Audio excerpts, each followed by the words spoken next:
J'ai commencé à fumer très tôt, à faire des soirées très tôt aussi. Vers 13, 14 ans, je dirais. J'étais en 5e dans mes souvenirs. Contrairement au cliché de la collégienne qui part en live, à ce moment-là, je me sentais plutôt bien dans ma peau. Je pense que c'était une période de ma vie où j'avais juste ce besoin de tester mes limites.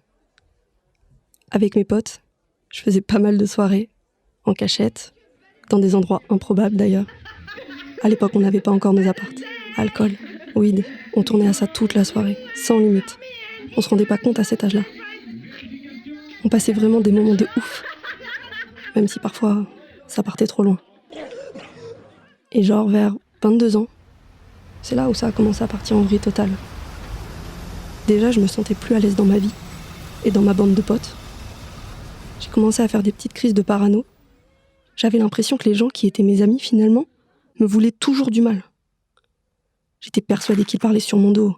Genre, dès que je voyais 2 personnes discuter ensemble, je m'imaginais leur conversation en mode « Ouais, Camille, elle est gênante quand elle danse » ou « Non mais Camille, elle est pas franche avec son mec ».